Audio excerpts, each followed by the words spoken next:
మన సమస్య ఏదైనా సమాధానం ఒక్కటే. అదేంటంటే మనలో చాలామందిని కష్టాలు ఎక్కువవుతున్నాయి, కన్నీళ్ళు ఎక్కువవుతున్నాయి. ఇంకా కృంగుబాటుకి నేను లోనవుతూ ఉన్నాను.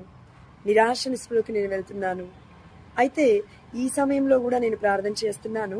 కానీ నా భర్తలో మార్పు లేదండి. ఎన్నో సంవత్సరాల నుంచి ప్రార్థన చేస్తున్నాను. నా భార్యలో మార్పు లేదండి. అదేవిధంగా నా కుటుంబ సభ్యులలో పెద్దవాళ్ళలో మార్పు లేదండి. అదేవిధంగా పిల్లలు వాళ్ళలో మార్పు లేదండి అని అంటూ ఎంతోమంది బిడ్డలు, ఎన్నో కుటుంబాలు వాపోతూ ఉన్నాయి. అయితే ఆ దేవాదేవుడు మనతో ఈరోజు చెప్తున్న మాట ఏంటంటే, చాలా మందిని వాళ్ళలో మార్పు రావట్లేదు, వీళ్ళలో మార్పు రావట్లేదు, ఇంకెవరిలోనో మార్పు రావట్లేదు అని అనుకుంటాం కానివ్వండి. నాలో మార్పు వస్తుందా? ప్రార్థన చేస్తే మొట్టమొదటిగా, మనం వాక్యము ధ్యానిస్తే మొట్టమొదటిగా మార్పు రావాల్సింది బయట వాళ్ళలో కాదు, లేదంటే నీ యొక్క పొరుగు వారిలలో కాదు, లేదంటే కుటుంబ సభ్యులలో వేరే వాళ్ళలో కాదు. కానీ మొట్టమొదటిగా మనలో మొదలవ్వాలి మార్పు అని. అంటే మన ప్రార్థన నిజమైనది అని అర్థం. సత్యమైన బోధనలో మనం నడుస్తున్నామని అర్థం.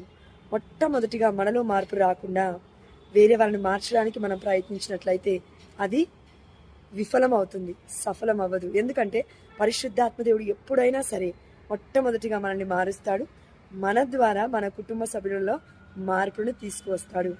సరే, ఈ ప్రయత్నాన్ని కూడా నేను చేశాను, అయినప్పటికీ నా కుటుంబంలో మార్పు లేదు అని అంటే గనక ఒక్క ఆన్సర్ దేవాదేవుడు చెప్తున్నాడు. అదేంటంటే, దేవుడి యొక్క స్లీవ మరణాలను ధ్యానించడం ద్వారా, అంటే 14 స్థలాలను ధ్యానించడం ద్వారా అనుకోని రీతిలో అద్భుతమైన మార్పులు మన కుటుంబాలలో చూడొచ్చు. ఇది నిజమండి. నేను కేవలం నోటి మాట ద్వారా మాత్రమే చెప్పట్లేను.